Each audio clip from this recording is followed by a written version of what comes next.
Bismillahirrahmanirrahim. Assalamualaikum warahmatullahi wabarakatuh. Berjumpa lagi bersama saya Mujle Katulistiwa yang akan menyampaikan banyak cerita. Kali ini saya akan menyampaikan sebuah cerita dari Baghdad, di mana ada seorang raja bernama Harun ar-Rasyid. Dan tersebutlah di kota Baghdad ini seorang kadi ataupun penghulu, di mana kadi ataupun penghulu ini adalah sebuah jabatan tinggi yang juga bisa memutuskan perkara-perkara di suatu wilayah. Seorang kadi ini bernama Syekh Maulana. Dan Syekh Maulana mempunyai anak bernama Abu Nawas. Mungkin kita sering mendengar nama itu, tapi jarang sekali mencerna apa yang ada dalam cerita seputar Abu Nawas ini. Abu Nawas adalah seorang anak yang cerdik, lucu, tapi juga pintar. Harapan dari seorang raja ketika Syekh Maulana ini sudah mulai sakit-sakitan sebagai seorang kadi adalah pengganti, yaitu anaknya. Tapi anehnya, Abu Nawas adalah orang yang tidak serakah, tidak gila jabatan. Ketika ayahnya meninggal dan raja memutuskan kadi yang diinginkan adalah Abu Nawas, maka Abu Nawas berubah drastis menjadi orang yang aneh dan sedikit gila. Bayangkan, ketika ayahnya meninggal, dia kumpulkan anak-anak kecil dan disuruhnya anak-anak itu bermain rebana di atas makam ayahnya. Luar biasa. Apakah ini tidak dikatakan sesuatu yang gila? Lalu dia mengambil batang pisang, pohon pisang yang ada daunnya dibuang, tinggal batangnya, lalu dijadikan kuda-kudaan. Dan dinaiki oleh Abu Nawas ini. Hiha, hiha. Orang-orang berpikir, wah, Abu Nawas semenjak ditinggal ayahnya, dia mulai gila. Ketika pengawal kerajaan pun disuruh oleh raja untuk memanggil Abu Nawas ke kerajaan atau ke istana, dia malah bilang, "Hai wazir, lebih baik engkau mencuci kudaku saja biar lebih segar. Tidak ada urusan saya dengan raja. Sudah kamu pulang." Malah diusir oleh Abu Nawas.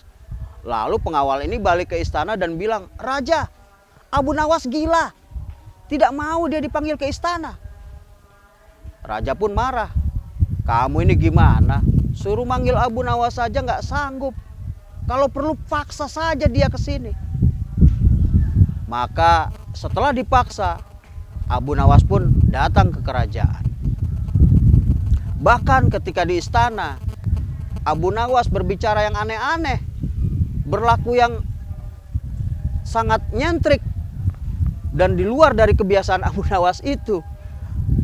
Ketika berhadapan dengan raja, dia berkata, "Baginda, tahu nggak bahwa terasi itu terbuat dari udang?" Masa raja diajak ngomong terasi? Emangnya raja kepala pasar? Raja marah. "Hai Abu Nawas, kamu jangan menghina saya." Maka dia menyuruh pengawal ini untuk menghukum Abu Nawas. "Wahai pengawal, hukum Abu Nawas ini, beri dia pukulan sebanyak 25 kali. Maka Abu Nawas pun dipukul oleh pengawal 25 kali. Luar biasa. Tapi dengan begitu Abu Nawas tidak gentar mempertahankan kegilaannya. Yang jadi pertanyaan, kenapa dia jadi pura-pura gila? Usut punya usut, ternyata dia tidak ingin diangkat sebagai kadi oleh raja. Kenapa demikian? Karena ketika ayahnya menjelang wafat, Abu Nawas disuruh mencium telinga kiri dan kanannya. Ketika dicium telinga kanannya, berbau sangat harum. Tapi ketika mencium telinga kirinya, bau busuk yang keluar dari telinga itu.